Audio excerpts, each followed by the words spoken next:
ദൈവത്തിന്റെ വലിയ തിരുനാമത്തിന് മഹത്വമുണ്ടായിരിക്കട്ടെ. രൂപരഹിതവും ശൂന്യവും ആഴത്തിന് മുകളിൽ അന്ധകാരം വ്യാപിച്ചു കിടന്ന ഭൂമിയിൽ ദൈവം വെളിച്ചവും ഇരുളും, ആകാശവും കടലും കരയും, സസ്യങ്ങളും രാവും പകലും, സൂര്യചന്ദ്ര ദീപങ്ങളും, പക്ഷികളും ജലജന്തുക്കളും കന്നുകാലികളും ഇഴജന്തുക്കളും നല്ലതെന്ന് കണ്ടു. എന്നാൽ അവൻ തന്റെ ഛായയിലും സാദൃശ്യത്തിലും മണ്ണിൽ നിന്ന് മെന്നെടുത്ത മനുഷ്യന് ജീവന്റെ ശ്വാസം നൽകി അവനെ ഭൂമിയുടെ അധിപതിയാക്കി. സന്താന പുഷ്ടിയുള്ളവരായി പെരുകി ഭൂമിയെ കീഴടക്കി അവിടെ കൃഷി ചെയ്ത് അതിനെ സംരക്ഷിക്കുവാൻ ദൈവം ഫലപുഷ്ടമായ ഏദൻ തോട്ടം അവന് നൽകി. ഈ 21-ാം നൂറ്റാണ്ടിന്റെ 20% നാം പൂർത്തിയാക്കുമ്പോൾ ലോകത്തിന്റെ സ്പന്ദനങ്ങളിൽ പോലും മാറ്റം വരുത്തിയ, താളവ്യത്യാസമുണ്ടാക്കിയ ഒരു മഹാമാരിയുടെ ചൊൽപ്പടിയിലാണ് നാം ഓരോരുത്തരുടെയും ജീവിതവും. ലോകം വെട്ടിപ്പിടിച്ചവരല്ല, വെച്ചുനീട്ടിയ അധികാരത്തെ ഏറ്റെടുത്തവരാണ്.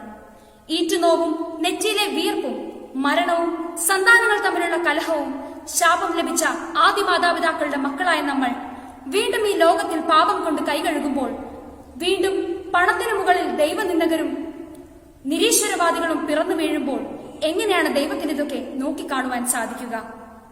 മനുഷ്യൻ വെറും മണ്ണാണെന്നും അവന്റെ ബലം ശൂന്യതയിലും വെറും പൊടിയായി തീരുമെന്നും മനസ്സിലാക്കി കൊടുത്തില്ലെങ്കിൽ ഒരുപക്ഷെ വരും കാലങ്ങളിൽ ദൈവം ഇല്ല എന്നുവരെ നമ്മൾ നിരൂപിച്ചേക്കും. ഇവിടെയാണ് അതിജീവനം എന്ന വാക്കിന്റെ പ്രസക്തി ഉയരുന്നത്.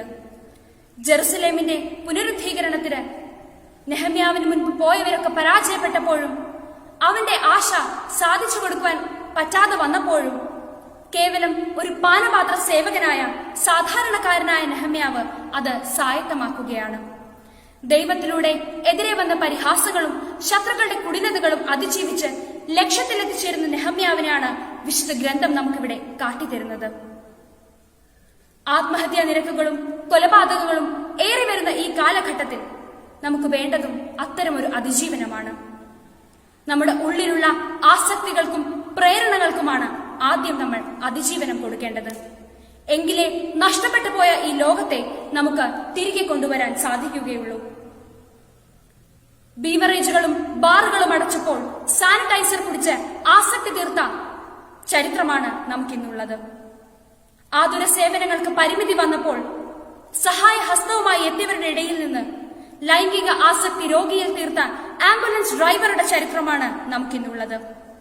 സംഘടനകളുടെയും അധികാരങ്ങളുടെയും പേരിൽ അന്യോന്യം വെട്ടിക്കൊലപ്പെടുത്തുന്ന ചരിത്രമാണ് നമുക്കിന്നുള്ളത്. ഇവിടെയല്ലേ ശരിക്കും ആദ്യം നമുക്ക് അതിജീവനം വേണ്ടിവരുന്നത്? ചെയ്യുന്ന ഓരോ പ്രവൃത്തിയിലും ദൈവത്തെ കാണുമ്പോൾ, കൂട്ടുപിടിക്കുമ്പോൾ, കാൽവരിയിലെ കുരിശിൽ നമുക്ക് വേണ്ടി ചൊരിഞ്ഞ രക്തത്തിന്റെ വില മനസ്സിലാകുമ്പോൾ എങ്ങനെയാണ് നമ്മുടെ കണ്ണുകളിൽ ദുഷ്ടത നിറയുക, കൈകളിൽ പാപം തിളയ്ക്കുക, ഹൃദയത്തിൽ വക്രത ഉടലെടുക്കുക? നമ്മുടെ കൂടെയുള്ള സഹജീവികൾ അവനും ഈ ലോകത്തിന് അവകാശിയാണ് എന്നുള്ള സത്യം നാം മനസ്സിലാക്കുമ്പോൾ, ആണോ പെണ്ണോ ട്രാൻസ്ജെൻഡറോ പാവപ്പെട്ടവനോ പണക്കാരനോ എന്നുള്ള വ്യത്യാസമില്ലാതെ ഏവനെയും മനുഷ്യനായി കാണുവാൻ സാധിക്കുക നമുക്ക് അപ്പോഴാണ് ഈ ഭൂമി സുന്ദരമാവുക. ഉള്ളൂരിന്റെ പ്രേമസംഗീതം എന്ന കാവ്യത്തിൽ ഇപ്രകാരം പറയുന്നു: അടുത്തു നിൽപ്പോരരജനെ കാണുവാൻ രക്ഷികളില്ലാത്തോർ കരൂപനീശൻ അദൃശ്യനായാൽ അതിലെന്താശ്ചര്യം. സ്വന്തം ദൗത്യത്തെ ഓർത്തു മാത്രമല്ല നെഹമ്യാവ് ഇസ്രായേൽ ജനത്തിനു വേണ്ടി കൂടിയാണ് അവിടെ പ്രാർത്ഥിക്കുന്നത്.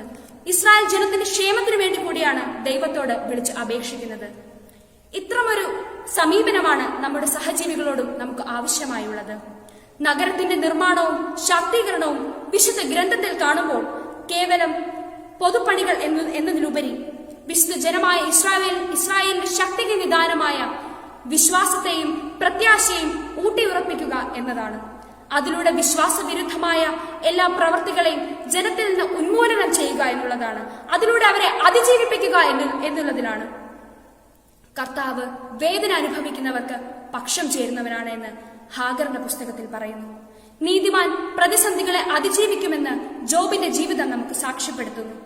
ലക്ഷങ്ങളുടെ ജീവനെടുത്ത കൊറോണ വൈറസിൽ നിന്നും കണ്ണീര് കണ്ട് മനസ്സലിയുന്ന ദൈവം ലോകത്തിന് മുക്തി നൽകട്ടെ.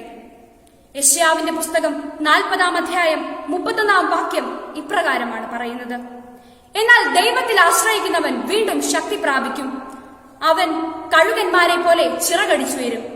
അവർ ഓടിയാലും ക്ഷീണിക്കുകയില്ല, നടന്നാൽ തളരുകയുമില്ല. ഈ പ്രത്യാശ മുന്നിൽ കണ്ടുകൊണ്ട് ലോകം അതിന്റെ പൂർവ്വസ്ഥിതിയിൽ എത്രയും വേഗം എത്തട്ടെ എന്ന് ആശംസിച്ചുകൊണ്ട് പ്രാർത്ഥിച്ചുകൊണ്ട് എന്റെ വാക്കുകളെ ഞാൻ ഉപസംഹരിക്കട്ടെ. നന്ദി.